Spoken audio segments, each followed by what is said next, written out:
Are you searching for a deeper understanding of your faith? Inspiring Philosophy is your go-to resource for exploring the rich tapestry of Christian thought.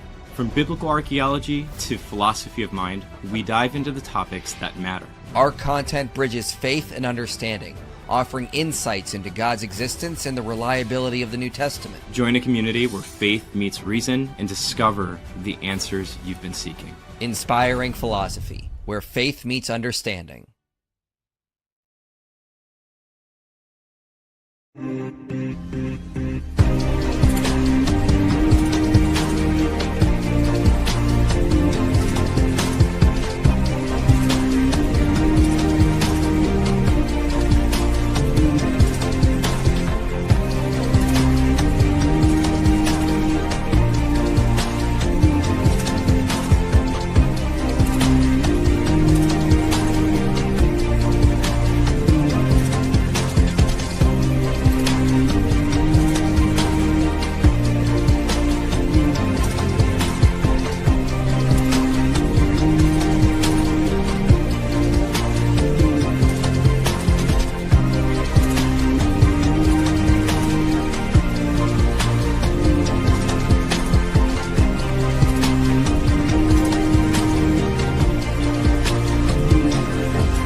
Yo, we live? Yo, we live. Are we live? All the way from Australia. All the way from Australia. It is far down here. Every 14-hour flight from the west coast of the USA to here reminds you just how big the Pacific Ocean is. And then you land and you're like, great, I'm ready for bed. And you're like, no, it's morning. It's daytime. You flew all night, all day. I made it, though. So I'm down here in Australia. My good friends, Dan and Luke. Luke here is an astrophysicist. He has published a ton of work in that area. Incredible work on the fine-tuning. So good. And over here we have Dan or whoever. Yeah. Anyway, It's kind of hard to follow that. That's like, here's a world's leading astrophysicist, and then also here's a random friend, Dan. Yeah. So you got some specialties. Talk about yourself. I've done a few degrees in theology. That's about all I've got going for me. Yeah, but like, be specific. So mostly most my training is in theology. I got a master's degree, largely exploring the problem of hell, and then have shifted views on that. I'm a snake catcher, so theologian by day, snake catcher by night, just to fill the whole Australian stereotype that everything here is trying to kill you, and had the joy of leading questioning Christianity. So another ministry here in Australia, helping people connect the Christian story to life's deepest questions. So that's what I do. Excellent. So we're going to have basically a Q&A tonight with these two lovely gents. So if you have questions about fine-tuning, astrophysics, quantum mechanics, Luke was telling us beforehand, he just sat down, he was like, I can't wait to talk about aliens. I can't wait to talk about all the cool stuff in quantum mechanics, all the amazing stuff and how it goes to Hinduism and all that cool, weird consciousness can create reality and all that stuff. Go for it. Yes, he's all ready for that. So yeah, I flew down to Australia to do some ministry work while I'm down here. I'm trying to help teach the Australians how to properly speak English. It's not going well. Say idea. Oh, dear. Yes, it's going horrible. They're still saying it wrong. Say no. No. Yeah, that's wrong too. It's not going well. They don't know how to do this. So we're down here trying to help them. But no, in reality, Dan invited me down. For those who don't know, his channel is what is it? It's Questioning Christianity or Dan Patterson. You'll find it linked under both of those searches. Yeah, and so we're streaming on his channel and our channel right now. So tune in for the live. His channel is linked below for anybody who's watching our channel, so you can subscribe. And when you do that, we'll start answering questions. So we'll wait. I said I'm not go do it. In the meantime, what we can talk. Okay, go ahead. What were you saying? What we can talk about is all the fun food challenges that you've been doing here in Australia. Dude, I landed in like Within an hour. you're like, try the Vegemite. I'm like, man. We had to get it done. So he's tried Vegemite on day one. Day two was Milo, and that was a bit of a fail. I feel like he didn't do that properly. We're testing to see whether he knew how to drink Milo. But then last day was a bit redeeming. Yesterday, the third day, where we did a Tim Tam Slam. So if you want to check out social media, jump on X, jump on Instagram for me, Dan Patterson, or Facebook, and you get to see him doing his first Tim Tam Slam. It was a success. All of us Tim Tam slamming at the same time. It's just great content. There's weird food down here, just so you guys know, and they're so proud of it. Any American that arrives in Australia, like, you have to try our fun little food stuff. And I'm like, can I just get a cheeseburger? Like, I'm not here to be stressed out. And Hey, I gave you an offer for a cheeseburger at 11 o'clock last night, and you turned me down. it was 11 o'clock at night. I already ate. So yeah, that's the position we're in, ladies and gentlemen, down here in Australia.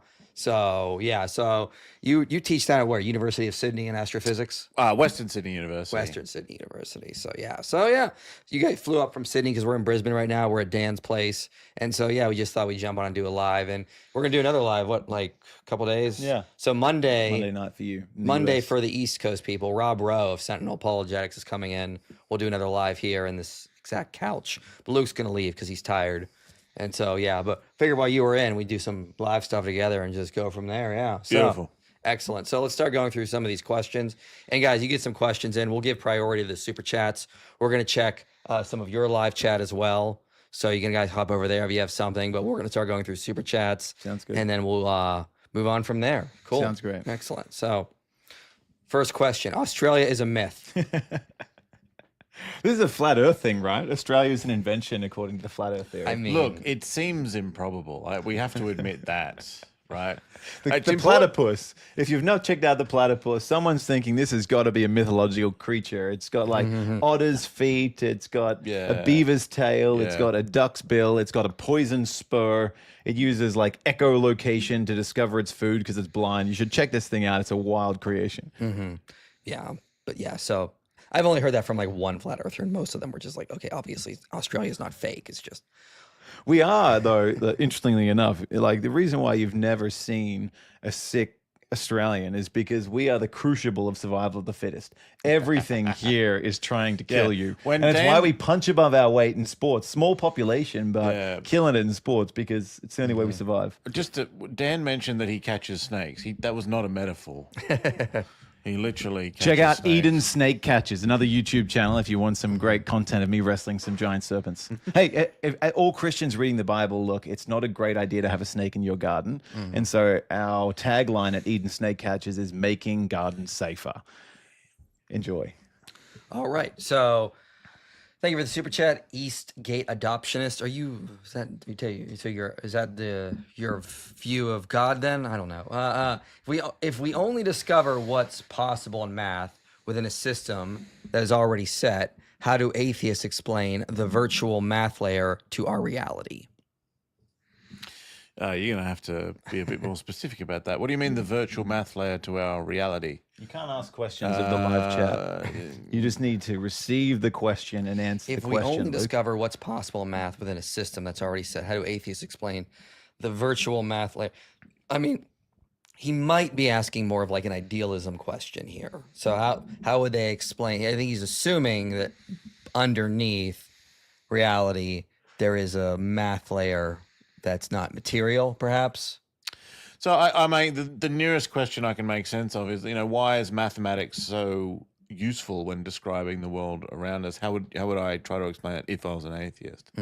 And in a sense, like mathematics has all the possibilities in it already. So the fact that, if there was something in reality that didn't align with mathematics, we'd just make up the mathematics to describe that and then it would fit. But the real question is not for me, and I think this is what there's a original article about this. It's not why there's some maths out there that describes reality, but why the stuff that does is the stuff that was sort of, in many cases, already discovered by mathematicians who weren't trying to describe reality. They just wanted to find the most beautiful, the most amazing, the most powerful, the most elegant mathematics, which is what mathematicians do. That's the stuff where there's someone who went, oh, hang on a minute. That's the stuff that applies to nature. And I think that's very, very interesting. Let's go to his next question he's got here. Do atheists think we are observing infinity when we output from the zeta function? What is the zeta function, Luke? Zeta function, the Riemann zeta function. How atheists approach mathematics is a pretty interesting question, actually. But I think there's sort of, the zeta functions are very specific. I'm not going to go into the maths of that because I'll probably get it wrong. Look, here's the thing. Something really weird happened in mathematics about 100 years ago, right? So there's a guy called Hilbert who said, look, we'll we'll find the foundations, we'll build up from there, everything will be perfectly consistent and known and provable, and all of maths will be on this perfectly solid footing. And what's amazing about that project is it failed. That the mathematicians proved that it failed. It didn't just we got stuck. No. Kurt Gödel in 1931 proved that, no, that doesn't work. You can't do it. If you have a system complex enough, a mathematical system complex enough to handle arithmetic like addition and multiplication, it cannot prove its own consistency, and it will always contain statements you can't prove one way or another. So, look, mathematics is deeply weirder than you think it is. If all you're familiar with is, triangles and addition, things get really properly weird when you sort of look under the hood of what's really going on back there. But that's as much as I can say about that particular argument. Interesting, yeah. So someone asked if this is a call-in show. Not right now. We don't have anyone to vet callers and keep out the crazies. You've had a bad experience with that, haven't you? Yeah, we're not going to talk about that on live. It'll give people ideas. Yeah. So does the famous double slit experiment in quantum mechanics show that the building blocks of our reality are not physically until observation? Is this what 2 Corinthians 4:18 is about? Can you answer that while you look the verse up? I think it's probably going for so that what can be seen is not made out of. Was not made out of what is seen. Oh, yeah, no, so you're right. Is it that one? Yeah, you're right. Okay. Right. This is a bugbear of mine. And I think I probably might have different opinions to Mike on this. Okay. All right, well, I'll read this out just for everyone. Please. So we do not lose heart, though our outer self is wasting away. Our inner self is being renewed day by day. For this light and momentary affliction is preparing for us an eternal weight of glory beyond all comparison. And then the verse in question, as we look, not to the things that are seen, but to the things that are unseen. For the things that are seen are transient, but the things that are unseen are eternal. I would say that's clearly talking not about layers of physical reality, but physical versus spiritual. That would be my interpretation. I'd agree with that interpretation, yeah. Quantum mechanics. Okay, look, when you're in science, it's very important to get in your head a nice dividing line between what's the data and what's the theory, what's the interpretation of the data. Now, it's very important we do two of those. Otherwise, you're just, as we call it, stamp collecting. Right, you just have a bunch of stuff and you put it nicely in these nice rows, and that's all you do, and you never really understand what's going on. Quantum mechanics, there's a whole lot of data that it explains. But what's happening behind the scenes? There is an interpretation of quantum mechanics, as it's called, probably not the best term, but there's an interpretation of this theory of quantum mechanics where there are particles and they are moved around by waves, and those waves can interact non-locally in that they can sort of act instantaneously over large distances. And that explains all the quantum mechanical stuff without any of the weirdness you've heard about, that it needs consciousness or that it needs this, that, or the other. Now, it's not the most parsimonious theory. I was going to say that. There are some problems there, especially when you try to interact with other things, but it still exists and it still completely explains the data. And so the question of what does the data tell us versus what does the theory tell us, that idea, which I'm not subscribing to, I'm just saying it's out there, that allows us to draw the line. Does the data show that, the building blocks of reality are not physical until observation? No, because there's an interpretation where that's not true. But there are some other interpretations where it is true. But that's where we're on. We're on the how do we best interpret data, not what does the data, tell me directly. Do you think the weirdness of quantum mechanics scares a lot of physicists away from what that could mean? Because in philosophy, I fully embraced the idealist picture. And I kind of get that pushback sometimes. It's but this is so weird. How could this be reality if there's more of a reality where consciousness is playing a role? That just seems to bother a lot of people, especially physicists like yourself. So there's a really interesting history behind this. If you want to dig into it, there's a book called What is Real by Adam Becker. And here's the short version of that. There were some very sort of particular philosophical trends in the early 20th century, including logical positivism, blah, blah, blah. When the scientists trained in that, especially someone like Niels Bohr, looked at quantum mechanics, they said, okay, here's what's going on. You can't ask any questions about what's happening in reality when you're not looking at it. They're not we can't know, stronger than that. There is no fact. There are certain situations in the world where when you do an experiment, it'll tell you, the electron was here, but there is no fact about where the electron was before you looked at it. That is enormously influential for a lot of the history of the 20th century, so much so that it inspires a movement in the way we physicists usually think about this theory, which is summarized by the slogan, shut up and calculate. As in, don't do any of this philosophy nonsense. We know that there's no story there. There's nothing to say. You don't go look behind the curtain. And supposedly there were proofs of there's nothing behind the curtain. There's nothing to say behind the scenes. So it's remarkable then that in the 50s, an awfully long time ago, this, as I was saying, this Bohmian interpretation, this pilot wave theory turns up, which says, yeah, here's an idea of what's behind the scenes. It's weird, but it's there and it works. And it gets no press for like decades and decades and decades. One of the most important results in quantum mechanics is called the Bell inequalities. And the people who tested that won the Nobel Prize recently. Bell did that in his spare time because it wasn't in the like 70s and 80s, because it wasn't reputable research, because everyone knew, don't look behind the scenes of quantum mechanics. There's nothing going on there. So this is the really weird situation we're in. So much of what's been said about that theory relies on a very weird interpretation of it by Niels Bohr and his acolytes, who had some very, very dedicated followers. But yeah, there's other stories to tell. We got to really untangle that. You're one of the first physicists I've seen advocating for pilot wave theory. I find that fascinating. It's typically not the one they go to. But yeah, my opinion on that is he's wrong. You could see a video I did called A Critique of Bohmian Mechanics many years ago. I just have a lot of problems with it, but that's something else. So we got a question from Dan's live chat on questioning Christianity. Link is below to your channel for my subscribers. Go check out. He says, in your opinion, does God break his word on the cross or not? That's for you, so you got to answer it. I'm trying to understand what the concern is the exact quote on that, as to did God break his word on the cross? Is it one of the sayings of Jesus? Maybe like the my God, why have you forsaken me? Awesome. Yeah. If that's where your mind's going. I think Jesus is genuinely experiencing, as he's on the cross, a sense of divine distance. That at every other point in Jesus's ministry where there's been this public exploration of his identity, you've had heaven open and a booming voice say, this is my beloved son in whom I'm well pleased. So think of the baptism, think of his transfiguration on the mountain with Peter, James, and John. This time, instead of heaven opening and a booming voice, you've got heaven darkening in silence.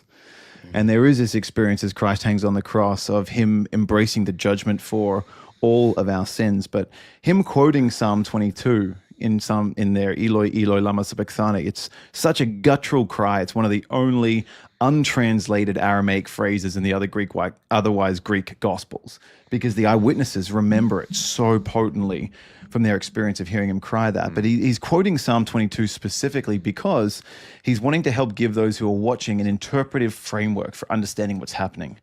Because Psalm 22 is this prophetic psalm which is describing his crucifixion. It describes that he'll be pierced in his hands and feet. It describes people gambling over his clothes. It describes the insults that they hurl upon him. And it finishes with another saying that Jesus almost quotes, the Greek tetelestai, it is finished. The Psalm 22 closes with this future affirmation that generations will look back and know that he has done it. This is still yet future, looking about the salvation that God will bring about. But then Jesus quotes it now as a completed reality. It is done. And so I think that's kind of what he's crying. He's not speaking about some sense of abandonment that's unexpected. He knew what was coming, which was why he experienced agony in Gethsemane. But he's using Psalm 22 to be able to give this interpretive foil, how his suffering on the cross is fulfilling God's plan, always predicted in the scriptures. Now, Luke has a bet with himself. Every time he does something like this, someone asks him about aliens, and no one's asked you that yet.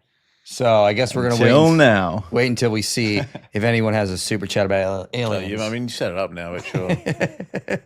Just making sure it happens. I don't want you to lose your bet here. What is it like being upside down? Yeah, it's crazy down here. You know how they say the toilet water spins in the opposite direction in the northern hemisphere? Down here, it shoots you in the face first and then you pee.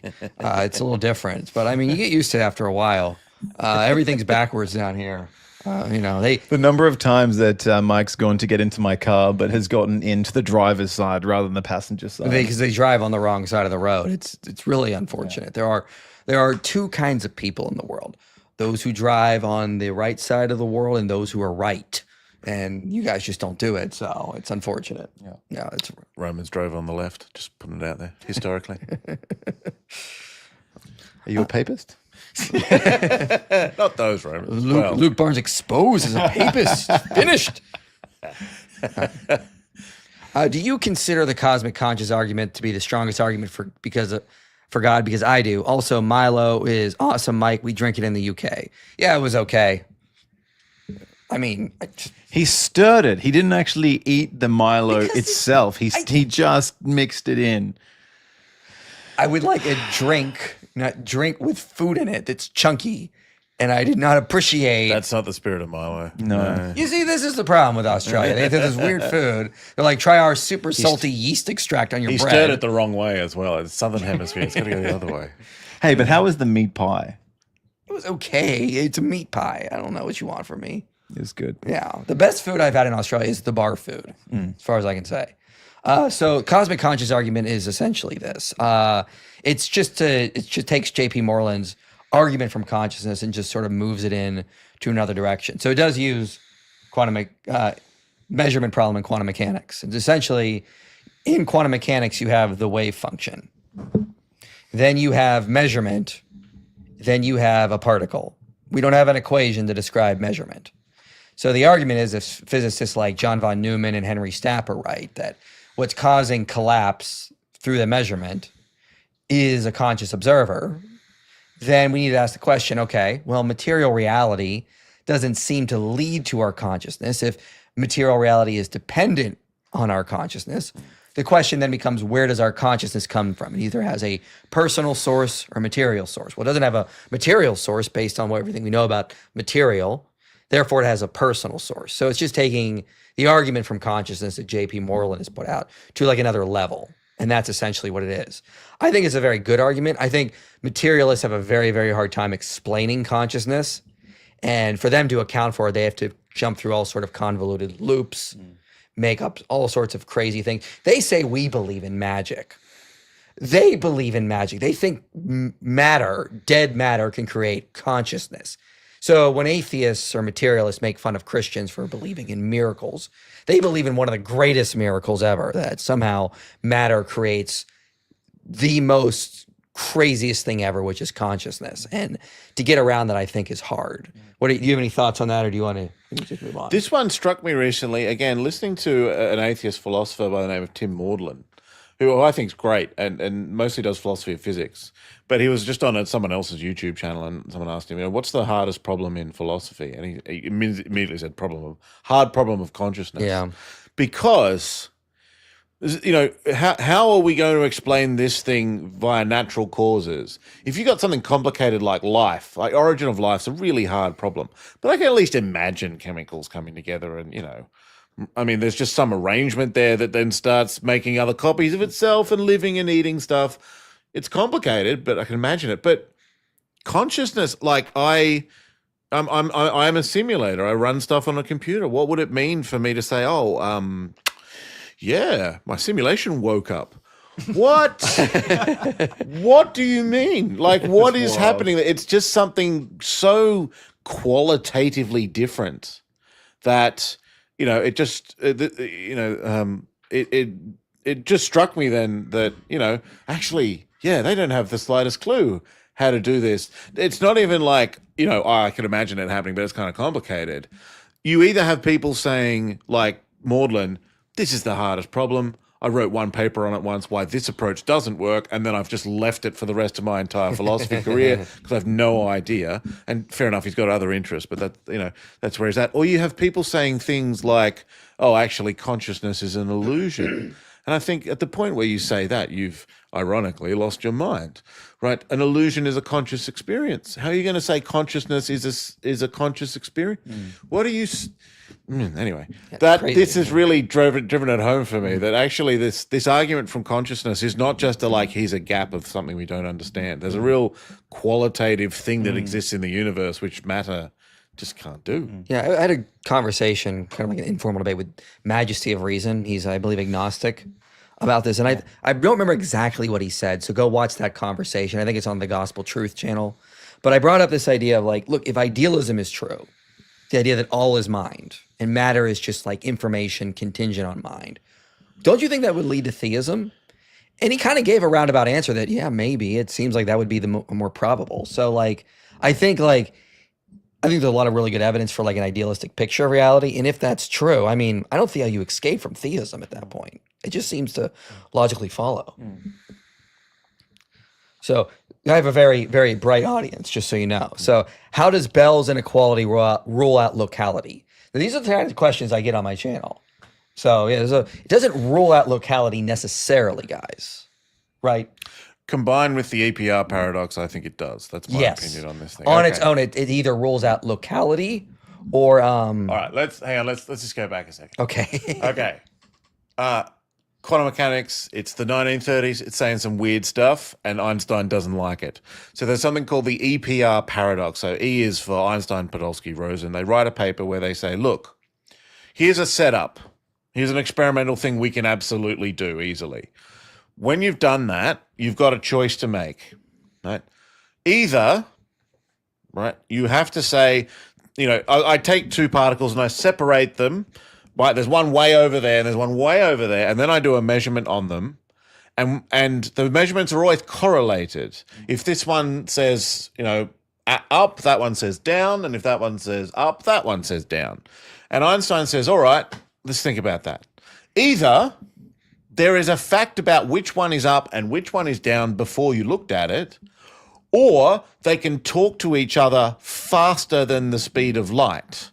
So that when I ask that one, like if they haven't decided yet and the one over that side says, I'm up, it has to tell the other one, quick, go down, right? Otherwise, the correlation won't be there, but the correlation's perfect. That's Einstein. Either there's a fact about what's true of them before you look, or they can talk to each other faster than the speed of light, or both, right? But if it's both, that's fine. And Einstein, being Einstein, invented special relativity. So he's like, there's no way they talk to each other faster than light. So there must be a fact about what the system, where the system was before you looked at it, which is exactly the thing that Bohr was saying, as I said before, you can't say. So Einstein says, yeah, we have to be able to look behind the scenes, otherwise special relativity is out, and things can talk faster than light. Bell comes along and adds an extra little thing. He's got another setup, but the outcome of Bell's is it's a different sort of combination of those two, where actually now it's not, is there a fact about what's there before you looked at it, which is the one that's got to go. Bell says it's locality that's got to go. Actually, they can talk faster than light. Right? They can, not in a way where you can send a signal faster than light. It's really weird how nature covers its own backside in this way.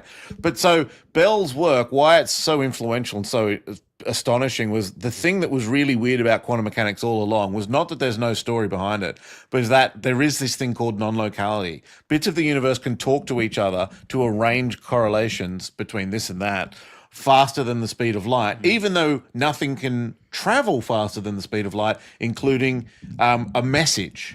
So it's a really weird universe we're in here, guys. And this is why I think we've got to try and think really carefully about what all this means. But that's why Bell's stuff, he's not alive anymore, unfortunately, why he won the Nobel Prize. Yeah. Well, then you also have Leggett's inequality, which rolled out non-locality, which then has a whole nother layer of crazy there. I've not fully digested Leggett's stuff. It's complicated. Go stuff, get Andrew Briggs. Everyone should go find Andrew Briggs, who was on those Leggett papers, and someone interview him about all of this stuff. So I would love to know. I met him recently, sort of a year or so ago. So Cody asks, I would argue that sum over histories is the most fundamental structure of physics, and that this supports modal realism. Would you agree? Crikey. Told you, they have good questions. These are great questions. Okay, sum over histories. Now we're off. Here's what that means.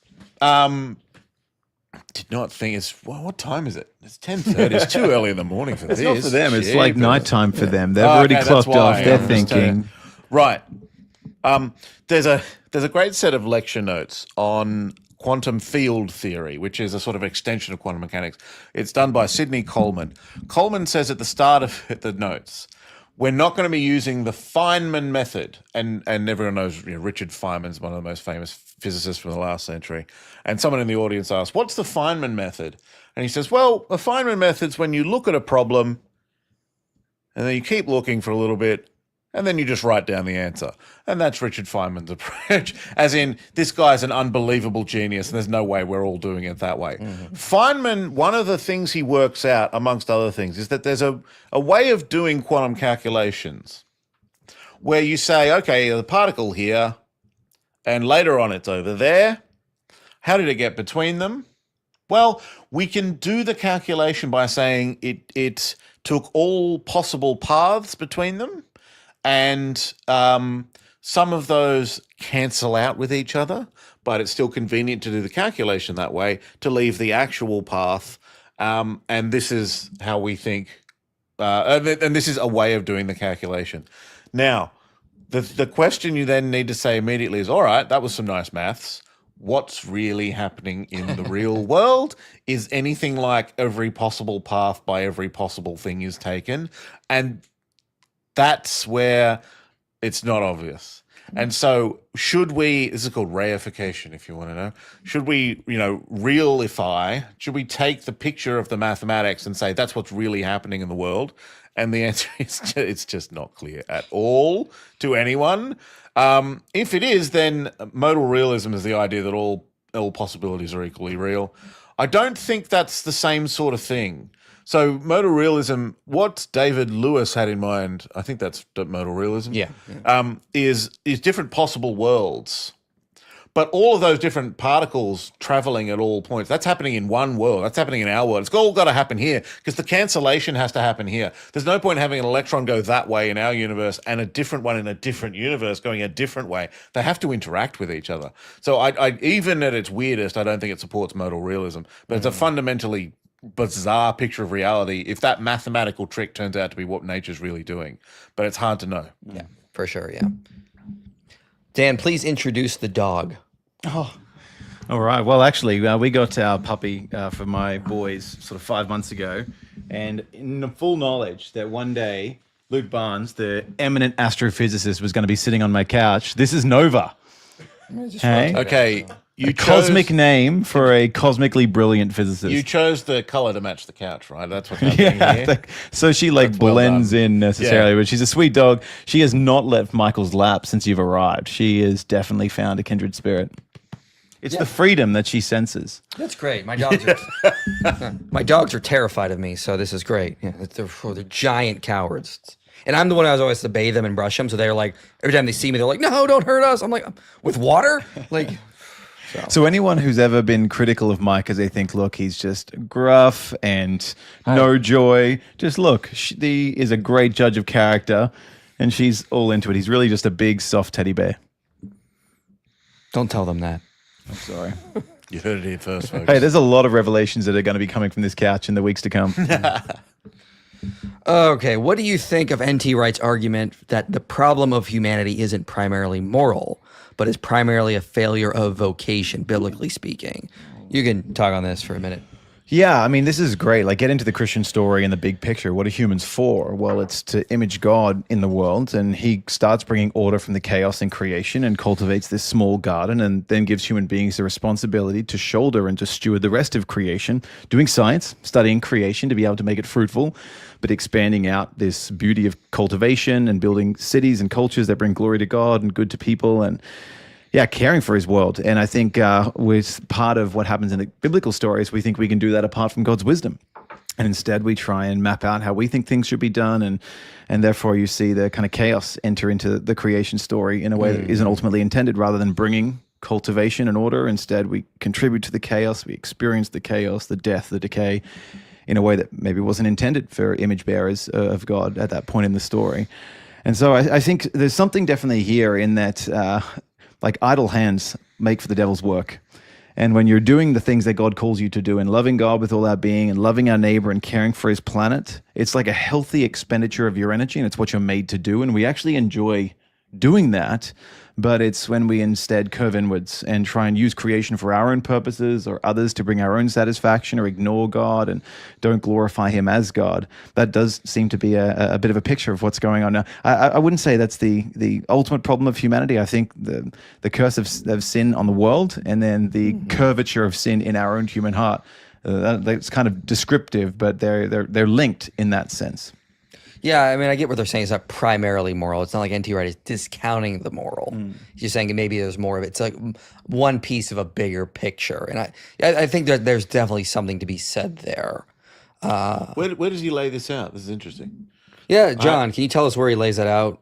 Luke wants to read it. I don't remember. I know I've heard him say it. Maybe I'm it was going in a to say it's lecture. probably like the People of God, one of the trilogy, or Right. Surprised by Hope, but because it's this whole picture of like, what are we destined for? not People of God, I don't It's think not so. that we're just destined in God's future world when Jesus returns to play music and do harps, and it's that we're going to rule and reign with Jesus in the new creation. And part of what's going on in the world right now is we've lost that sense that we are the gardeners and governors of God's creation. We're not doing that in the way that he intends.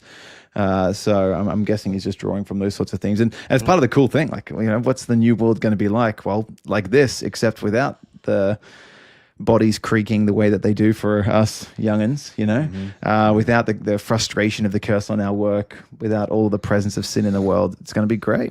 Gotta keep the dog on the shot. You can really sell it here. Yeah.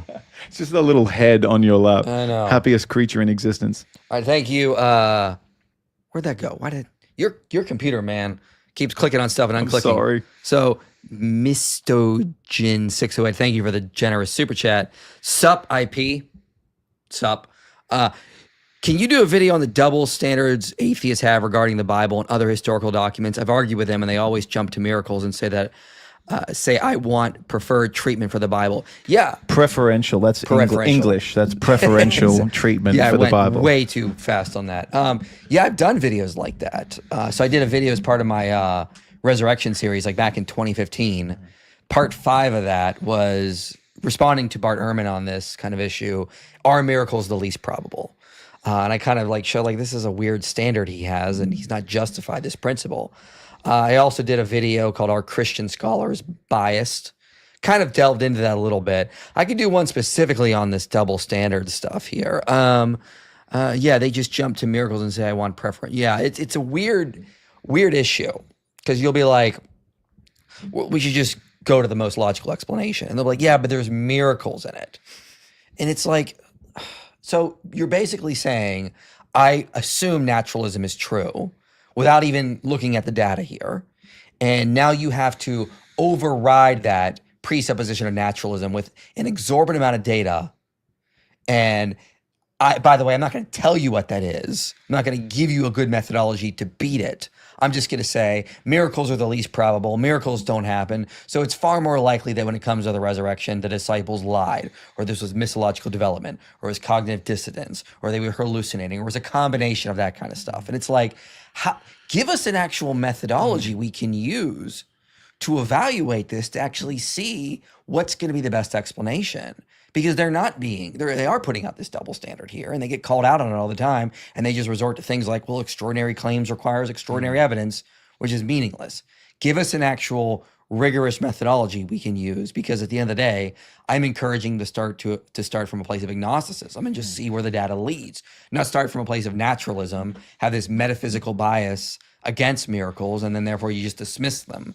And if you start with that preferential treatment, you're never going to arrive at anything other than naturalism, because you've already assumed certain presuppositions in the beginning that force you to arrive at a naturalistic conclusion. Yeah. Anything else you guys want to say? You want to say anything? Actually, this reminds me of one of my favorite videos of yours, which is, I forget what the title is, but it's something along, it's the Are Atheists Smarter? Yeah. And I've just started reading, you might have read it too, a book called The Intelligence Trap, which is precise, the stuff you lay out quite nicely in that video of being smart isn't enough to overcome cognitive biases. You have to decide independently of that you're going to be honest. And if you don't do that, then again, here's Feynman again. There's a great Feynman quote of, you must not fool yourself and you're the easiest person to fool. The smarter you are, the smarter the person who's trying to fool you is, because it's you, right? So Richard Feynman had Richard Feynman trying to fool him. So he had to really commit to being honest. So I think that's an interesting, an important thing to note here of why do these presuppositions exist that sort of go against miracles? And it's not just the data. There's got to be a dedication, a moral dedication to honesty, to reason properly. Could we just take a moment to appreciate that Luke Barnes has his own desk for his microphone? That is such a great posture. That's like something for me to aspire to. Just sitting. It's not. It's fantastic. I really love it. There's a I've really been working on this for too long. Yeah, but that video you just mentioned, that's one I actually had to redo because I made mistakes in the original version. And a psychologist named Jay reached out to me and said, hey, this is not right. You need to fix this. And so I said, well, can you help me rewrite it? Nice. And so then so it's like, I did a video, talked all these studies on biases. I can't be biased myself in this kind of fashion. I do, And I think a really cool example of this is like in the argument for the resurrection, you'll see historians often say, well, we can't accept the Gospels, which argue for a resurrection. They come from that point of view that Jesus left the grave behind simply because it requires a miracle. And we can't impose some kind of supernaturalistic or miracle explanation into what we would normally do as methodological naturalism in history. And Andrew Loke wrote a fascinating response here where he said, actually, you don't even need a miracle to be able to explain the data, because you could say that, okay, Jesus died on the cross, he was buried in a well-known tomb of Joseph of Arimathea, the tomb was discovered empty, then he was seen alive by a bunch of friends, skeptics, enemies, all of the above. And he said, you can actually explain that simply by appealing to aliens. Like perhaps aliens, they abducted his body from the tomb, they resurrected him from the dead, they beamed him back down to earth.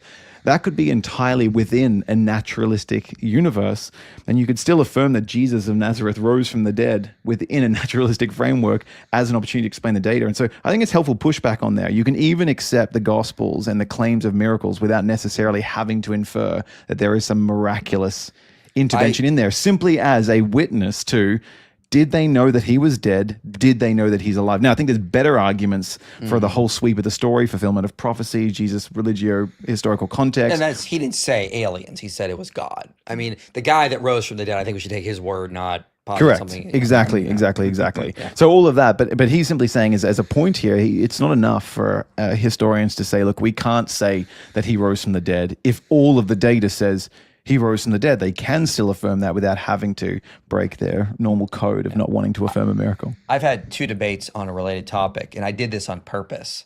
Instead of debating the resurrection, I debated 2 atheists at one point. Was Jesus buried in a tomb? Now, the reason why I did that is because I wanted to prove a point. This was an entirely naturalistic thing. Someone being buried in a tomb is a normal thing. And the metaphysical prejudice they had against, the historical prejudice and biases that against even affirming that idea was clearly shown. They're not just following the data was the point what I was trying to make. They have these presuppositions. And it doesn't matter how much data you throw at it, they're not just going to accept it. Even though all the data supports the idea Jesus was buried in a tomb. They were just going to reject it anyway because of presuppositions. And it's just, if you can't even get over something like that and follow the data, how can we even talk about the resurrection? And that's a purely naturalistic thing, Yeah, that's good. So thank you, Ezra, for the super chat. We are called to be joyful in all things, James 1:2. But how can you do that when you're in a depressive state or have severe depressive disorder? Can I read that out? Yeah, you're a pastor. You do stuff like this. Yeah. So it says, count it all joy, my brothers, when you meet trials of various kinds, for you know that the testing of your faith produces steadfastness. And let steadfastness have its full effect, that you may be perfect and complete, lacking in nothing. And here, I don't think it's actually saying be happy. It's not telling you to enter into a particular emotional state. I don't think we have enough control over our emotions to tell our minds, bodies how to feel, what chemicals to release. But it's saying count it as all joy when you recognize what part your trials are playing in the development of your faith, if you lean in and trust God in that situation. I think trials are fire. I mean, there's this testing image in 1 Peter chapter 1 where he says, even if for a moment it is necessary that you've had to face trials of various kinds, these have come that the testing of your faith of greater worth than gold may be proved to be genuine. He says, even gold refined through much fire. And so he speaks about this trial as almost like a forge or something which tests the quality, exposes impurity. It breaks you down in order to remold you into something beautiful and useful. And I think it's not a emotional state that he's describing here. And often when the Bible says rejoice, it's not telling you to feel a certain way. It's telling you to act a certain way. It's give thanks to God. It's to turn to God and say, God, I hate what I'm going through, but I know that you're producing something through it. And so I rejoice at what you're shaping in me, even though this smelting process is something that can be painful and can look like a subtraction. So even when you smelt down ores and take out the impurities, what actually comes out is less on the other side. And my experience of going through like hardship is usually you feel smaller. You feel more humble. You feel like you've got less to offer on the other side. But usually it's in that recognition of dependence upon God and the shaping of your character and your hope for the future that God's actually making you into the kind of creature he wants you to be. And so I fully recognize, man, tough situation. If people are wrestling with depression, I hope there's rich community around you, people to speak God's words of encouragement and to show you his love and to do all the one anothering in the New Testament. Yeah. Try to rest this on my stomach. It's not doing as well as you, fortunately. So You need more Milo. Can I jump in on that? yeah, go ahead. I Yeah. love you too. I'm an astrophysicist, which means I have no expertise in this at all. But what I do know is the most complicated thing in the universe is sitting inside your skull by a mile, right? We've not seen anything remotely that complicated. And so, look, there's a lot of chemistry going on in there. You're not just a spiritual being. You know, there's a brain with some chemistry going on in your head. And if it's doing depressive things, then you need to deal with that spiritually and physically, right? Look after yourself, right? That's, it's entirely compatible, those two things together, right? Yeah. Prayerfully with people around you who love you. Maybe you need to do whatever you need to do, go and get help on both the physical and the spiritual sides of things. So, look after yourself. All right, let me put this one up here. So D-Tex says, this has bothered me a bit, but the idea that Jesus has gained his divinity or glory, i.e. Hebrews 1:9, implying he didn't have it at one point. Thoughts? Like, I'm going to see if I can put that verse up using this computer. Hold on, this is going to take me a second because we're streaming from a different computer, and we have this one up to read the super chats because we're being complicated here. So, you're welcome for us ruining all that. So let me just... okay, so here's what I'm going to do. I'm going to add our... Hold on. Now we're up here twice. This is all bad. I should mute that so we don't start doing weird stuff. But let me present. There you go. Did it. Boom. Okay, look. There we got it up there. Just hit remove. No, it'll take the thing out, I think. No, look. Okay, perfect. We did it, folks. All right, so let's go through this a little bit here. Get rid of that to make this bigger. Now I can zoom in a little bit more. And I messed it up. No, I really messed it up. No, I really messed it up. Okay. So Hebrews 1:9. So, but of the Son, he says, your throne, O God, is forever and ever. Your scepter of righteousness is the scepter of your kingdom. You have loved righteousness and hated wickedness. Therefore, God, your God, has anointed you with the oil of gladness beyond your companions. Oh, interesting. What version was that? That's ESV. Where does it say? NIV says, this is why. Therefore, God, your God, has set you above your companions. Right? Yeah, I mean, this is really similar to the Christ hymn in Philippians 2, like where it's saying, and being in very nature God, he did not consider equality with God something to be grasped, but made himself nothing, taking on the very nature of a servant, being found in appearance as a man. He humbled himself through obedience, even to death on a cross. Therefore, God raised him up and gave him a name that is above every other name, so that the name of Jesus Christ, every knee will bow in heaven and on earth and under the earth, and every tongue confess that he is Lord to the glory of God. there's nothing in this passage. This is one of the most highest Christology chapters in the whole Bible. Yeah, but it's this question of like adoptionism, which is somewhat people put that on. But I mean, I think this is spoken about particularly in John chapter 17, where you've got Jesus speaking about, Father, glorify me with the glory that we shared before the world began. Yeah, and it's this idea in the incarnation of Jesus, where the second person, God the Son, the eternal Son, becomes human, where he gets veiled in his glory. He doesn't express all the glory that he has on the Mount of Transfiguration for a moment, where kind of the veil's lifted for a second and he goes supernova, just for Luke's benefit, has clothes that are whiter than any laundromat can make them. I mean, just look at how Trinitarian this is when Hebrews 1 starts, okay? Long ago, at many times and in many ways, God spoke to our fathers by the prophets, but in these last days he has spoken to us by his Son, whom he appointed the heir of all things, through whom also he created the world. So God created the world through the Son. He is the radiance of the glory of God and the exact imprint of his nature. So he's the exact imprint of God's nature in that he's fully divine. And he upholds the universe by the word of his power. So Jesus Christ upholds the universe by the word of his power. And then, of course, you have down here, this quote Psalm 102, I believe, verses 25 to 27, I think. You, Lord, laid the foundations of the earth. If you look in the Hebrew of that psalm, that's using the tetragrammaton. That's using the divine name there. You, divine name, Adonai, laid the foundations of the earth in the beginning. Go back to 8. Yeah. You're above the sun, he says, your throne, O God. Man, it's like, I don't see how you could get any sort of like adoptionist out of this or any sort of thing about like that. This seems to be super, super Trinitarian in how it's setting it up. Yeah. Did IP take out 5 kangaroos in a Bahala match? Sure did. Sure did. So there's a wild photo. I took him to Australia Zoo, which is where like the home birthplace of Steve Irwin, crocodile hunter. It's like Crikey Central. And so he's lying down with a bunch of kangaroos. You can go check out his Twitter for inspiring philosophy. He's laying down there with a mob of kangaroos. Literally an hour later, we're walking along a beach in Mooloolaba and we walk into a convenience store and he's eating kangaroo jerky. Yeah, right there, yeah. So he goes from being accepted by the mob to then eating one of their own. Let's just say next meeting he has with the kangaroos, they're not going to be too happy about it. Well, I won the Mubahala. Don't worry about it. It's very, very clear because they got turned into jerky. That means I won. You don't know? Do you know what that is? A Mubahala? No, I don't. That's in Islam, where you challenge someone to a Mubahala, and you say, like, if you think they're lying and they think you're lying, you go you challenge. I say that if you are lying, then you say, believe you say it on yourself. If I am lying, may Allah curse me, and then you wait and see who has bad things happen to them, which is a horrible method for determining truth, because it's like, chaos happens. It's like, man, it's so ridiculous. I just want to point out that accepted by the mob is a very good joke that you should. It was great, wasn't it? That's a great little subtle pun in there. Yeah, it was great. Thank you. All I right. appreciate the I was there, man. evaluation of the humor.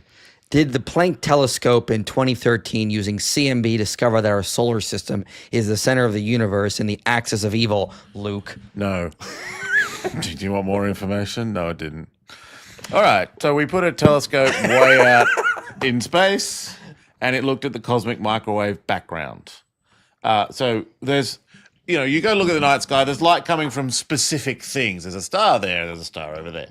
There's a particular wavelength of light. It's about a centimeter, conveniently, centimeter, millimeter, at that level, where it's coming to us from all directions and doesn't seem to have any particular source. It's a background. That's why it's a background, and it's explained within the standard cosmology as a relic of the very early universe. It's a leftover from the earliest stages, which is why it's everywhere, why it's coming in all directions, and why it's almost perfectly. There's a particular spectrum that light will have when it's produced by something of a certain temperature. So if you've got perfect thermal equilibrium, a certain light will come out. Anyway, I've joked with my cosmology classes before. If I ask a question and you don't know the answer, it's a bit like saying Jesus in Sunday school. Just put your hand up and say cosmic microwave background, because it's probably the right answer anyway. And I'll just be happy you think that's the answer. So what did it show? It showed that actually the prediction of the Big Bang model works very well. You could put us at the center of the solar of the universe if you want to, but it's just completely arbitrary. It's actually very well explained by a universe in which by a model in which there is no center. The axis of evil is actually an entirely different thing, but not fully observationally confirmed, so we shouldn't really sort of rely on it. Also, Eastgate adoptionist, watch what we just said about Hebrews 1 and stop being an adoptionist. So George, a big supporter of the channel, says, is the universe eternally in a cycle of expansion, contraction, the Big Bounce theory, meaning the universe isn't out of nothing? So here's the story. There's the Big Bang theory. What? Sorry. Oh, yeah, I was going to say, so this is actually, so the Big Bounce theory, real quick, is just like the universe goes through a Big Bang and then big contraction, then Big Bang and then big contraction. It was actually in some of the Marvel comics because Galactica, the villain, is from a prior universe while it was like contracting back, and he's like the only being that survived in this new expansion. So yeah, there's some nerd background for you. Let me give some more nerd background. Suppose you love the Harry Potter books and you're like, I know what I'm going to do. There's the standard books. I'm going to write a prequel. Right. So there's the standard story of cosmology, and what makes it the standard story is it's the bits of the story of the universe which actually explain some of the data. There's a very important time which is very easy to remember. 1 second. 1 second after the Big Bang, things are hot enough that nuclear reactions are happening. A certain amount of hydrogen, which is what we started with, gets turned into helium.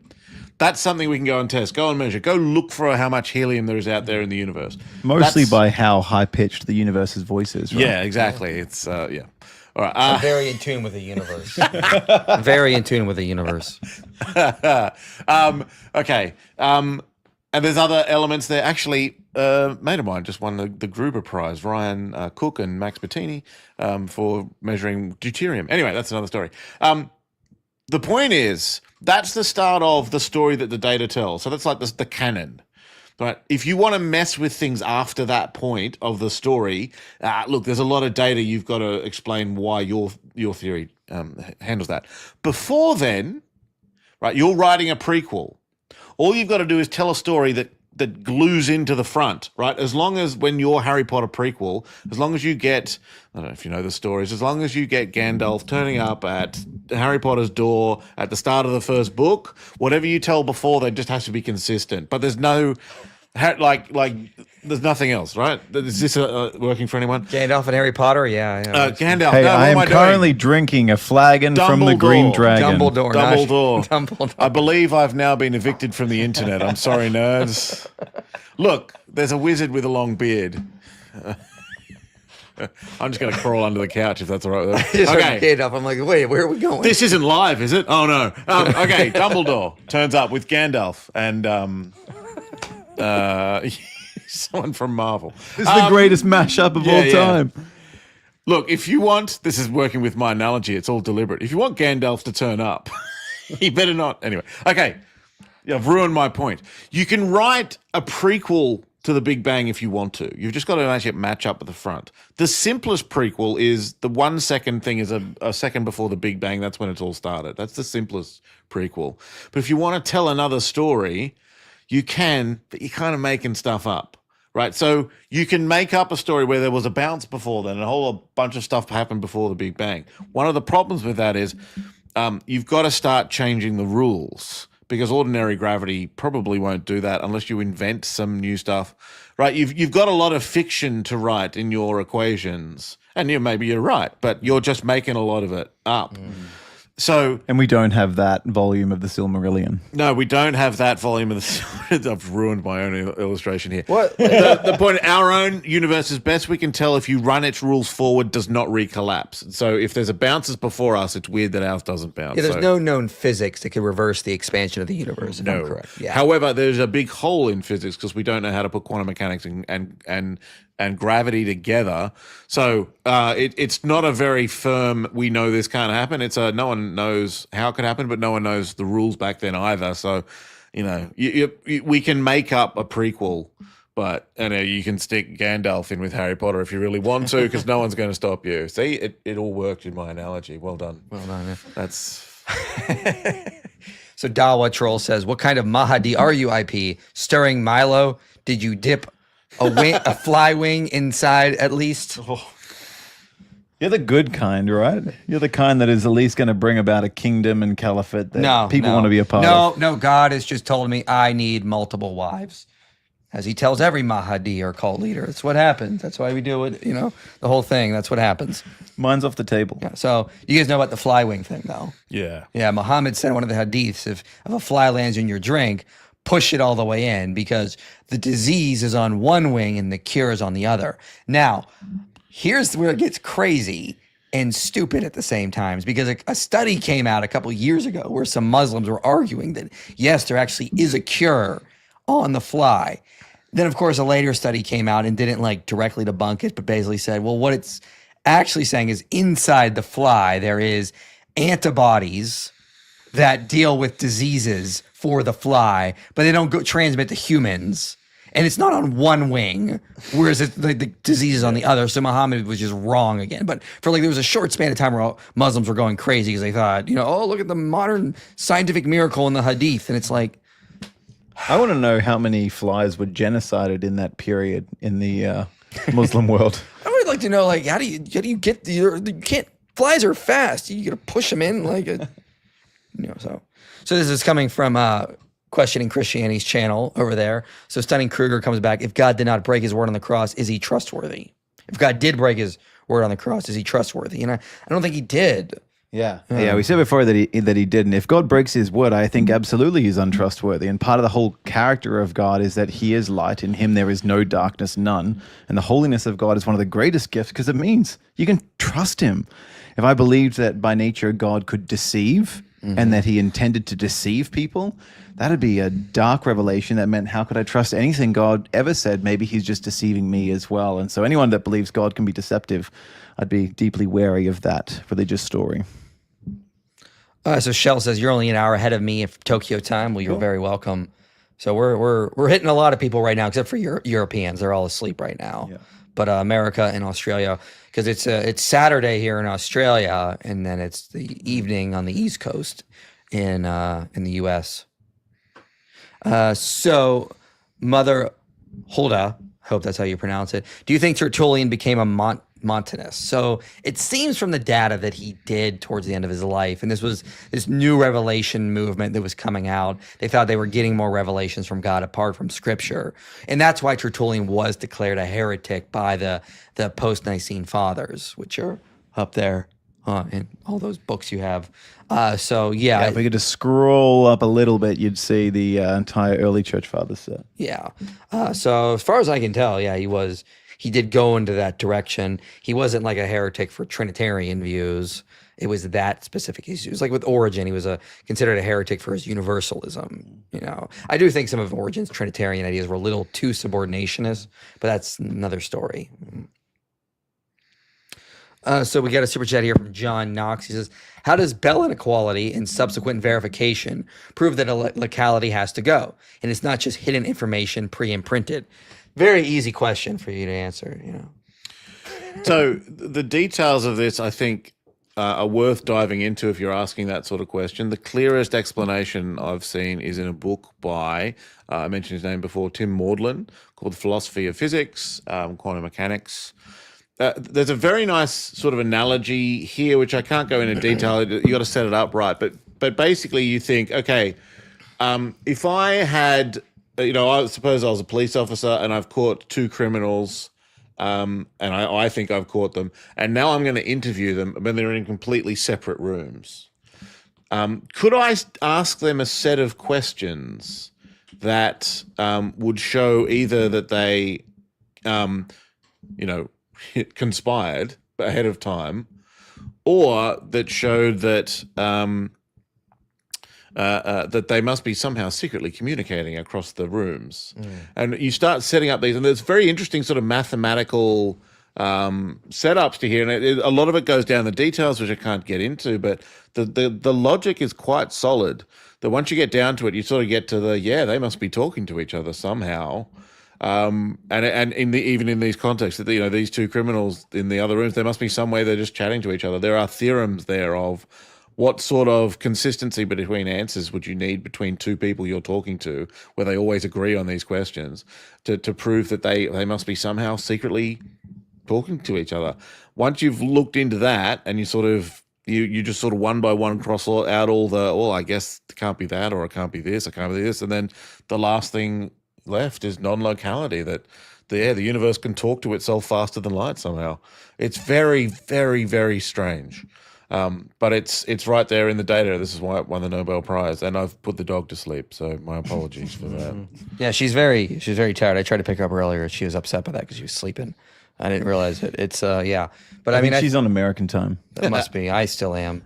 But yeah, I would say the best explanation of that is just go into idealism. You can see why it invites that sort of, yeah, and speculation. And one thing I will say about that is that I see a lot of people. Idealism can be a pipeline into a lot of new age crazy stuff, and like I'm trying to like put like a gate on that. Look, you can follow the data into idealism. There's a good, but don't go too far down the rabbit hole, because then you go into places where their evidence doesn't support some of the conclusions people have. Like you get some really weird stuff. Like I've read some books and it's like, okay, no, this is not right. Like Deepak Chopra stuff. Like the idea we can create reality. Yeah. Or Dean Radin, I think is his name. And that's not what the idealist is saying. We're saying we participate in reality. Check out the book, The Quantum Enigma. Have you read that book? By Bruce Rosenblum, Fred Kuttner. I should. No, I haven't, but yeah. Yeah, great book. They've reviewed some of the videos I've put out before Bruce Rosenblum passed away, and then Fred Kuttner helped with subsequent videos. But yeah, it's basically the idea that we don't create reality with our will, we participate in reality. But yeah, you should read it. I would really love to get your opinion on the quantum enigma.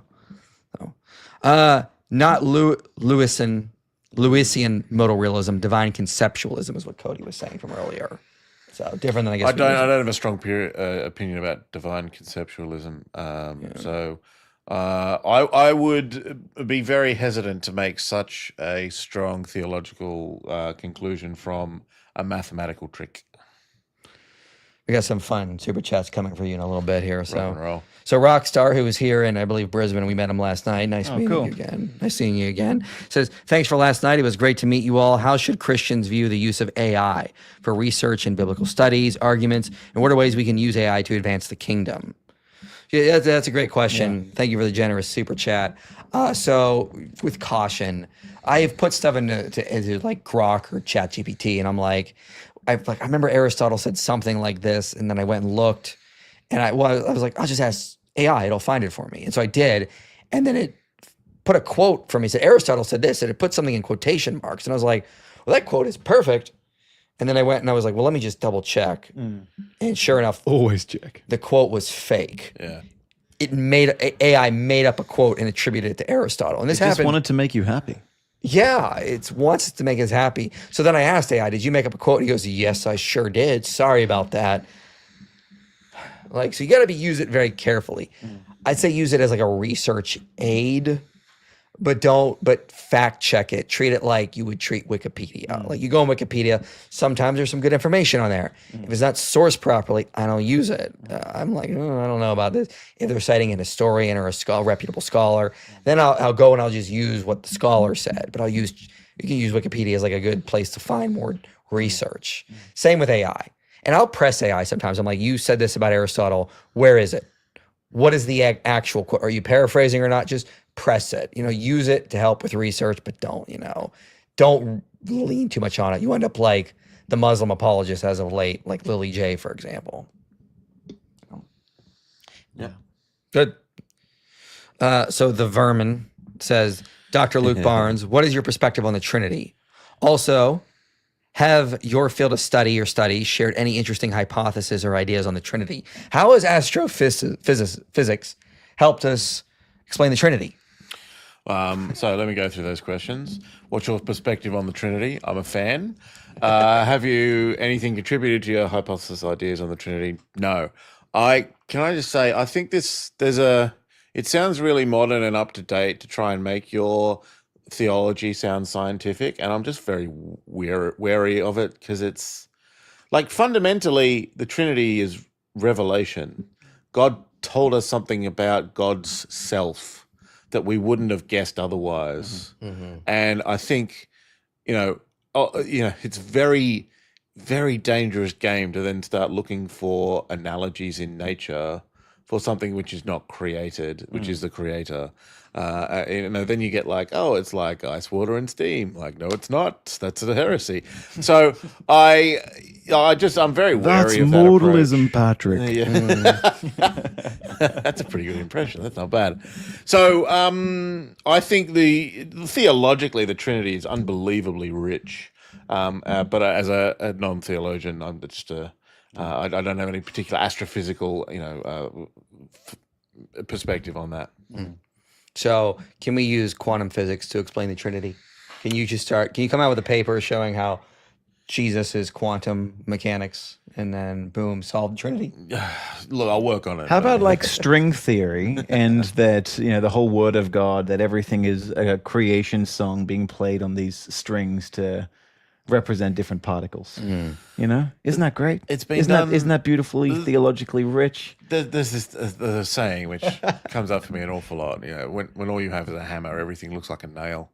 And so it's amazing that So let's go back 400 years, and Kepler thinks, oh, there's the music of the spheres, and so I can put them in this beautiful musical geometric order, and it's just not quite true. And so what are you going to do when it turns out to be false? So, what are your thoughts on the recent atheist critique of RCEO confession, so Roman Catholic and Eastern Orthodox confession, and God's forgiveness to criminals? Any studies on effects of forgiveness to use? I'm not sure if there's any. I'm not aware of any studies on forgiveness specifically, but I mean there are studies on on tying it to religiosity. I focus on the effects of religiosity, not so much on like specific things like that. But I mean, it would be beneficial in a lot of ways from what I've seen in some psychological articles, that when you forgive someone, like if you read stuff on Psychology Today, is some aspects of my memory are coming back on that when you forgive someone, it sort of lets go a lot of anger, resentfulness, hate, and you're able to move on. It's more about freeing of yourself than the other person. So allows you to move on. I'm not sure what the atheist critiques of the Roman Catholic or Eastern Orthodox confessions are in God's forgiveness, unless you guys are aware of that at all. I haven't seen anything like that, but I think within when people say, why is the cross necessary for God to forgive? Why can't he just forgive without Christ's death? There is a dynamic here, which is like the transformative impact of seeing the costliness of forgiveness. And an analogy was given by a friend of mine, Vince Vitale, who's a philosopher who did his PhD on the problem of evil from Oxford, and just has some really helpful content. But he shared, imagine if you're wandering down the street with your significant other, and someone does something that gets you into a fight with them, and you start beating them, and you beat them really, really badly. And without knowing it, though, your spouse came up behind you to intervene, and you're accidentally end up elbowing them, knocking them back. They fall back, hit their head, and sadly, that's the end of their life. The person that you've just beaten up has every right to demand that you be tried for assault on them. But they already know that you've paid a far bigger price in realizing that your actions have harmed, even killed the person that you love most in the world. And whatever time you spend in prison, is the reformative power of that is going to pale in comparison to recognizing the costliness of your deeds. And I think there's something really rich as an analogy here in terms of the way in which the cross functions. For a Christian, someone who comes to believe that Jesus is our creator, he's our elder brother, he's the one who loves us most in all of creation. For a Christian to see this being, which is the most significant being to you, is the one who your actions cost the taking of their very life. That kind of costly forgiveness that we see in the cross really does have a morally transformative effect. If a judge just let me off without me understanding the cost of what was taken, I don't think that would have a morally transformative effect in the same way. But that sort of experience of the cross and of the costliness of sin, I think it's a powerful one. Yeah. And I would say, there's different theories of atonement. For example, like you have penal substitution, which is very popular in Protestantism. A lot of early church fathers advocated for something more like ransom theory, which C.S. Lewis also held to. And it's not the idea that God is punishing Jesus on the cross for our sins. It's more the idea of a rubric ransom from Satan. And so C.S. Lewis puts this in an analogy in his book Narnia, when what's the name of the Aslan. Aslan Yeah. ransoms himself to For save Edmund. Peter and Edwin from because I while since I've read those from the evil witch. So in ransom theory, it's kind of like this. It's like we've all become the seed of the serpent through our sin.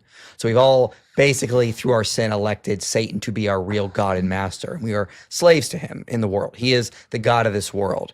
He owns the kingdoms of the world. Jesus comes into this world and he says, all right, you have all my people. I get that. They legally belong to you. Trade.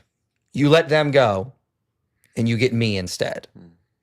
So Satan, of course, because he is evil, he hates God, he's not thinking rationally, he takes the deal.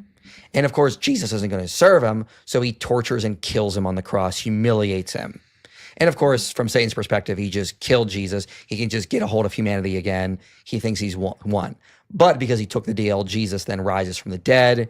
He now has us in our possession. So any who call upon the name of the Lord shall be saved through that deal. And now he's ransomed us. And we now belong to him as our new Lord and King. And therefore, Satan has no power over us.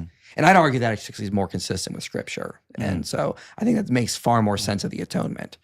So if you check out ransom theory, I think that might help.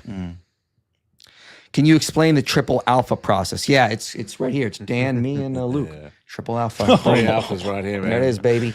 You're That's welcome. a dangerous Next comment question. in social No. media right now. Just before then, I just Mike knows who Aslan is. He's just trying to cover for my Dumbledore Gandalf mess up. Anyway, It's all right. I'll fact check you, boys. I'm going to steal your water. the triple alpha process. We're going to get somewhere interesting, but just stick with me for a second, okay? Suppose you want to do some nuclear reactions just for some fun, and you think, oh, I know what I'll do. I've got some helium, right? I'm not going to make party balloons. I'm going to smash it together fast enough to make carbon.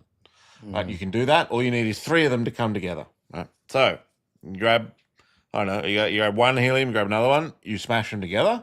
Think, great, that's working beautifully. And then you go to grab your 3rd helium and you look back and those 2, the first 2, have fallen apart. It's a bit like you do your recipe, you scramble your egg, you turn around to pick up the sugar and you look back and the egg has unscrambled itself. Like, well, that's no good. That's the way things work in our universe, because the thing you make out of 2 helium particles is a beryllium nucleus, and that is unstable. So we would like a universe which makes carbon, and our universe does. So if you can't make the middle thing and none of the other processes work either, how are you going to do it? Well, it turns out in our universe there's a sort of sneaky way. There's a way if you hit your helium nuclei together at just the right energy, they'll take a little bit more time than usual to fall apart. They can sort of handle and they won't just immediately rip apart. They'll sort of wobble in a weird way for longer and then fall apart. And that, it turns out, is enough to give enough time for that other 3rd thing to come in, make carbon, and hey presto, here we are. We're all made of carbon. We are carbon-based life forms. All right, good. Fred Hoyle worked out that that's what needed to happen. He knows there's carbon in the universe. He knows that the temperatures inside stars aren't enough to do it in the let's just throw some stuff together way. We need this special property. So for a single helium nucleus is called an alpha particle. It's the same thing. 2 protons, 2 neutrons, helium-4. That's why it's called the triple alpha process, because you need 3 of them to turn up at the same place. What's amazing about that was the property of this. Hey, this nucleus knows how to wobble in just the right way for a while for the 3rd one to turn up. That was not known at the time. So Hoyle, this is 50s, I think, 60s maybe, calls his mate Willie Fowler, who is a nuclear physicist, and says, "Hey, I know something about the carbon nucleus that you guys don't know, because I've been looking at stars and making sure they know how to make us. Do an experiment, smash these particles together at just the right speed, the right energy, and the resulting nucleus will take longer than you expect to fall apart, and then everything will fit." And he was right, and they found this triple alpha resonance inside in beryllium carbon. And thanks to that, stars in our universe that are big don't just make hydrogen into helium and then die. They go through the rest of the periodic table, making all the other stuff that we're made out of. And Hoyle, this reason this is interesting, this is why we're not just doing some nuclear physics, although I'd love to do that on this channel as much as possible, is Hoyle said of that, there's a famous quote from him of, it almost looks like a super intellect has monkeyed with physics. It looks like there are no such thing as blind laws of nature. That and looking at the same sort of thing, his name's just jumped out of my head, never mind. Another famous physicist said it almost looked like the universe knew we were coming. And so these are the sort of things that atheist scientists looking at the physics go, oh, all right, that's clearly a put-up job. What's going on here? Now, there's a postscript to this. One of the other ways that you could make carbon, which has been investigated by a guy called Fred Adams, who's a astrophysicist in the US, he said, okay, hang on, I've got another way of doing this. Let's make the middle thing stable, right? So the egg doesn't unscramble itself at all. So when you're doing this sort of fine-tuning stuff, you have to cover all the bases and consider that option. And maybe it's a bit easier to make carbon than we all thought it was. I think it's still fine-tuned. But this is the sort of reason why scientists need to keep looking into these sorts of things. So it's a great case of fine-tuning, but there's some stuff to think about there. I mean, you're popular. Your phone just keeps going off. I'm sorry. Yeah, geez, oh, man. So, yeah. So, if those who don't know, he runs a ministry down here in Australia, questioning Christianity. His link to his channel is below, so please go subscribe to him. Those who are watching, and then we also have Luke, who doesn't have a channel, but you can subscribe. He jumps to on Dan's all channel. our channels because I tried. I just can't do he's the hot video property editing anymore. Yeah. Dr. Barnes, what is the best naturalistic explanation for fine tuning, and how do you respond against it? Great question. Right. Let me go on off on a little bit of another rant first. There is no such thing as a naturalistic explanation. Do tell. They do not exist. Because what you're really talking about is a natural explanation. Right? And it's a here's the way the universe might be, which explains this other fact about the universe. Any properly scientific theory could be true in a universe in which God made the universe. So there are no such thing as naturalistic scientific theories. There's just natural scientific theories. Which is like the original definition of even a natural law was just how God normally upholds nature. But there's no, if you say, here's a way nature might work, you're doing science. If you then take a big red pen and scrawl across that, this is all that exists, you're not doing science anymore, you're doing philosophy. There's no such thing as a naturalistic theory. There's no such thing as a naturalistic explanation. The difference between theism and naturalism is not they have their explanations and we have our explanations. When it really comes down to the bottom, right, there's the scientific ultimate laws of nature, which they can accept and we can accept. Maybe that's all there is, or maybe that's how God made it. The question is not what's at the bottom necessarily, but what's below it, where the naturalist says nothing and we say God. But this is the point. There's not a naturalistic explanation. What they're arguing for is the lack of an explanation, right? So the naturalistic worldview says there's less explanations than you think there are. All of their explanations could be true on theism, right? This is part of the rant that's going into a book I'm trying to write. Anyway, so what's the best natural explanation for fine-tuning, I would say? And I think it's the multiverse. So in my book with Geraint Lewis, which is just over there, it could sneakily come into screen. Oh, it's like I arranged it. A Fortunate Universe. Geraint's an atheist, and he defends the multiverse. In the final chapter, we have a discussion about all of that. Yep. If you want to subscribe to my channel, that means buying my book. So it's the idea that how did we get really lucky? Well, the universe had lots of goes at it at random, and the right answer turned up eventually somewhere. And we can't be in a universe which... Whoop. Okay. And we can't be in a universe which isn't suitable for life, so here we are. And so I think the multiverse is where it's at if you're going to not appeal to God. What's the best reply to it? My simplest reply is first of all, it's a massive compliment to the fine-tuning argument, because if that's what you've got to go for to answer the argument, then we've got something good going on here. But more than that, it's a I'm going to take my bat and ball and go home answer. It's that sort of answer. Well, I've said, the fine tuner says, let's go to the best laws of physics we have, which actually explain the stuff of our universe. And let's try to work out other ways the universe could have been to see whether there's something interesting going on around here. And there absolutely is. What do we do with this? And the reply to that has to appeal to laws of nature we don't know in bits of the universe we can't possibly see. You're not, you're not playing the game anymore. It's to use an American analogy, it's a punt.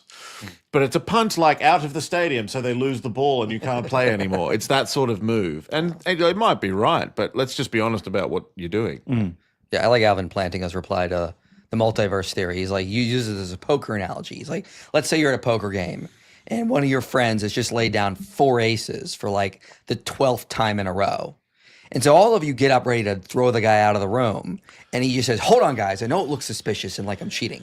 But suppose there are infinite number of universes out there. There are infinite number of universes out there. We're all playing cards. We just happen to be in the one universe where I just keep getting 4 aces without cheating. That could be the case. Therefore, you can't prove I am cheating. Are you going to be like, well, that's definitely a possibility? Or are you going to throw him out of the room because he's cheating? If it looks like design, if it walks like a duck, talks like a duck, looks like a duck, it's probably a duck.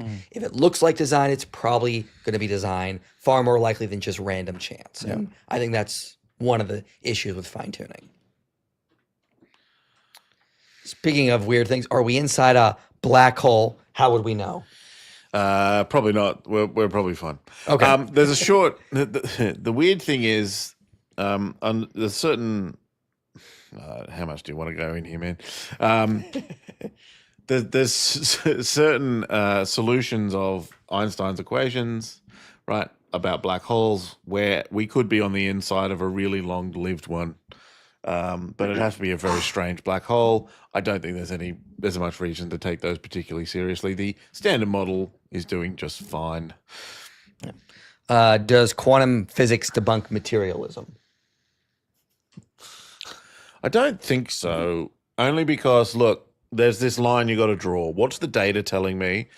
And it's still an open possibility that what data's telling me is what Bohmian mechanics says. There's particles, there's waves, they do weird things, but that's what there is. That's still a live option. And so I can't draw a straight line from there, from the data to the falsehood of materialism. Although there's a really interesting point made by Keith Ward in some of his books, which is, okay, you want to be a materialist. And for an awfully long time, we knew what that meant, right? The atoms and the void and nothing else. And now you've got this weird quantum stuff. What's the point of being a materialist if you don't know what material is? Right? In what sense are you really a materialist if you can just handle stuff as weird as quantum mechanics and go, that's just material. I don't really have a definition of what is and isn't material. And I feel that a little bit. So I don't think debunk is too strong, but raises some interesting questions about. I'd be happy to say that. Yeah. I would say you can save materialism if you got to go through Bohmian mechanics, but then you have to deal with the parsimony issue, for example, and all special relativity issues and all that stuff. So it's not a good look for materialism, is what I would say. Should Robert Dickey have been given a Nobel Prize? Ooh, really, really interesting historically. I don't know how much we want to go into it. Basically, I mentioned before the cosmic microwave background. The 2 people who observed that for the first time got the Nobel Prize. They were working at Bell's Laboratories, Penzias and Wilson. Wilson? Oh, my goodness. It was probably Gandalf, the way I'm remembering names right now. So the theorists had worked out, if this picture of the universe is right, there should be this leftover. We should go build an instrument to find the cosmic microwave background. That's happening at Princeton. Robert Dickey, who's mentioned in the question there, as they were building it, word comes through from this other instrument, these guys who weren't even looking for this cosmic microwave background, that they found it. And so Dickey, probably not the Nobel Prize, but I don't know. Maybe. It's a really interesting historical case. Like, who did the work? Should just get some kudos. Dr. Barnes, thoughts on Jason Lyle's anisotropic synchrony convention? So Jason Lau's a young Earth creationist. How much do you want to go down the rabbit hole here, man? I've written a paper about Lyell's recent comments about galaxies. People want to go find that online. The Answers in Genesis' own journal was honest enough and kind enough to actually print that. So kudos to them, because I was trying to sort of prove one of their guys wrong. So people can go look that up if they want to. If you look at Jason Lyle, Luke Barnes, it's not quite on this particular topic. I don't know how much people want to go into this, but you asked the question, you paid the money. Here's as short as I can make this. Lyle says, look, the universe is roughly as big as astronomy says it is. So there are things out there which we can see which are 1 million light years away. Doesn't that show that the universe is millions of years old at least? We can see billions of light years away. And Lyle says, look, there's this weird thing in relativity where actually you can only tell the two-way speed of light. If you want to say what's happening now over there, well, if you assume the speed of light just is the same in all directions, then you can work out which event over there happened at the same time as the event here. However, it's a convention. So what we could do is say, actually, I don't want that convention. I'm going to say that everything out there in the universe is happening right now, that when light moves towards the Earth, it goes infinitely fast, and when it goes away from the Earth, it goes at half the speed of light. So there's the same round trip. That's the synchrony convention. That's his version of it. And he's putting it out there as a way of saying, look, the universe could be 6,000 years old, but we still see things billions of light years away because the light gets here instantaneously. But he wants to say it was not created along the way, because then the night sky is a painting, not an actual picture of the real universe. No, it was really produced by the things. If we see a galaxy, the light really came from the galaxy. It just got here infinitely fast. Sounds...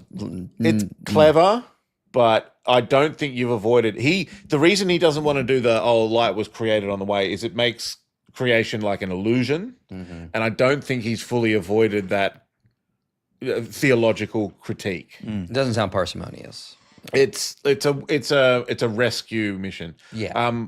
The paper I written is about some of his other comments about the Big Bang Theory, which I think failed spectacularly. So people can go read that. Can you do a video against Marcion predating Lut? So that would be Marcion's gospel, and there are some atheists pushing this. It's way before me, yeah. Yeah. It's absurd to argue for this because we don't have Marcion's gospel. How can we make this comparison? And we don't, it's like they'll say like it's a double standard again, because they'll say like, how can we know the gospels were really written by Matthew, Mark, Luke, and John, and we don't have anybody mentioning it until like Irenaeus, for example. And it's like, but then you'll turn around and say, yeah, we can know from those same church father quotes and go against what they're saying and believe that somehow Marcion is really early, when you could just turn around and say, we have nobody in the first century mentioning this other gospel that Marcion used. So, they'll reject that for traditional authorship, but they'll use that kind of argument. And again, I'll look into it. You're talking about arguments that Bart Ehrman would laugh at. I mean, like, these are just not that convincing. It's really bad. Yeah. Thank you, Summer, for the super chat. Jason says, any good books relating philosophy and physics? There's a good edited volume which I think it's just called Philosophy and Physics. I think it's Rutledge. There's a chapter in there on fine-tuning, which I provided myself, but a really good introduction to a whole bunch of other areas from relativity, quantum mechanics, classical physics, all of that. So you can go find that. That's pretty nice. That's from a entirely, mostly secular perspective. In terms of philosophy and physics, there's good stuff out there. One particular I'll mention one favorite of mine, which is the book Modern Physics and Ancient Faith by Stephen Barr. Is really just excellent. It's still outstanding. So go dive into that. Yeah, that's a good one. Yeah, for sure. What did I do? I think I clicked on the wrong one. Oh yeah. Trying to think if there's anyone else I can add to that. And I'm drawing a blank right now. Do you have any? No. Yeah. I mentioned Andrew Briggs. He's got some good books. Okay. Yeah, I'm drawing a blank. Because I was going to mention Stephen Barr's book, and you stole that. So yeah. When's the last time you've been in a library or bookstore? We're in a library right now. What are you talking about? Look behind us. It's the Library of Australia right here. Right here. Hasn't been burned down yet. If it does. plenty of knowledge of sacred things is going to be lost. Sometime when I was back in Arizona, I went to University of Arizona's library to look something up, and I can't remember what that was. But does Amazon count? I mean, that's where I get most of my books from now. I'm in my university library all the time. It's great. Dr. Luke Barnes, some atheists say the size of the universe is evidence that it was not created by God. How do you, also Jones and Patterson, respond? Yeah, really interesting. I'm surprised how popular this particular argument is. There's a great article on it, once again by C.S. Lewis, who says the size of the universe was basically known for thousands of years. You can find quotes in like Ptolemy where he says, on scientific grounds, compared to the size of the universe, the Earth, we can basically treat as a mathematical point. It has zero size. The universe is infinitely bigger. Now, not quite, but you get the point. And so Lewis says the question's not how do we, justify Christianity given the size of the universe. The question is why for thousands of years this didn't matter. It's suddenly been pulled out, dusted off, and is now a problem we've got to deal with. It's like it's in the Bible. What is man that you are mindful of him, the Son of Man? Psalm 8 gave you this argument. Yeah, it's just never been an issue. I think there's an assumption there where, if God made a universe, he'd have made it only for us. We'd have been his pets, and so we're just in God's aviary, right? We're just the birds. And why make a great big aviary? You can make just the size that you need. Or, the slightly more sophisticated version of this, although not quite, is, so much of the universe is hostile to us, we couldn't live there. And so, that proves that there's no God who made all of it. And these are just terrible arguments that rely on assumptions that we don't make. There's no assumption that we are the sole reason for the universe. In fact, the Bible says it's there to declare. Are you saying that aliens could exist that are also part of God's creation? Possible. Look, that's another question I'm sure will come up. Look, it's God gives us natural things that point to God. One of the things about God is he is infinite. Well, one way of us trying to lift our minds to get some sort of hold of that is by putting us in a really big universe, so you can go and look at the stars, right? So go. I shouldn't say this, but just go smash some street lights because those are the astronomer's natural enemy, and go look at the stars. Yeah. I would always use the analogy of what's more valuable, a baby or a mountain? Is the mountain more valuable because of its size? Yeah. No, that's silly. So size doesn't determine value. Any other thoughts? No, completely agree. But I would just flip this around. I mean, a lot of the secular scientists that are observing this will always speak about the wonder of awe that they experience looking up into the night sky, whether just with their eyes or through telescopes. And this is exactly what the Bible predicts. I mean, you've got Romans 1:20, for since the creation of this world, God's invisible qualities, his divine power and might, have been clearly seen, being evidenced by what has been made. And the sheer enormity of the universe is only further testimony to the might and wisdom and beauty and creativity and glory of God. And I think all of that's designed to lead us to worship. And so I love it. I'm like, yep, this is this impulse. It's a massive universe. Isn't that incredible that our God could create all of it? Adler or Freud are both beneficial. Freud's running a lot. I mean, like, you guys, I don't know. I mean, So, I mean, it depends. It depends on to what extent. I think a lot of this is you're looking at people trying to reason about how our minds function from the ground up, and you're always front loading certain assumptions. And I think you're always the benefit is we're going to get vast insights into how human minds work the more we study them, and I think that's part of how human beings are wired to discover the reality behind God's creation. But you've always got to be aware of the assumptions that you front load in, and particularly in the Christian story, because we think that God's good design has been frustrated by sin. That means that whatever assumptions you make about how minds function currently, you can't always reason up to right conclusions about what they're intended to do based upon that because of the distortion of sin. So cursed ground can lead to wrong conclusions if you build your assumptions on the curse of the ground. have you studied full preterism, not for IP? All right, so how about you? Have you studied full preterism? Yeah, I mean, you can't be in theology circles and not have seen these debates go back and forth, and so I'm not at all a fan. Have you studied full preterism? No opinion whatsoever. Yeah, I'm not a fan of it. I don't think it works, but it's got some pretty strong acolytes to the point of exhaustion. It's they'll email you their charts. And you just, okay, I've seen your charts. I get it. Okay. Not convinced. More charts aren't going to convince me. A friend of mine got an email where someone said, I've made a model of the cosmic microwave background. And he opened up the email and it was literally a model made of pipe cleaners and clay. To quote Tropic Thunder, never go full preterism. Oh, wow. Kalam or Leibnizian cosmological argument? What are your thoughts? Leibniz. I agree, Leibniz, yeah. Sure, yeah. Nothing wrong with Kalam, but Leibniz I find more persuasive. Yeah, so for those who are watching, remember to go subscribe to Dan's channel below. If you've enjoyed some of the stuff he said here, click. They've got a lot of videos up on their channel. Anything you want to plug? Yeah, anything we've done with IP has always been fun. We do stuff on gospel reliability, on suffering. I do a lot of work in hiddenness particularly. I've got a good mate that works with me, Dave Dean. You can check out his channel as well. He's actually in the room. Do you want to say why? Wave in the camera, Dave. It's good to see you, mate. So yeah, we're here in Australia doing apologetics and evangelism, helping people wrestle with these deep questions. So I'd love to hear more from you. Yep, good, excellent. So anything you want to plug? You're working on a book right now, aren't you? I am, but it's not done, so let's not start Okay. that one just yet. Just buy my book. It's a short story. All right, so there you got it. So yeah, we'll be live again here in a couple days.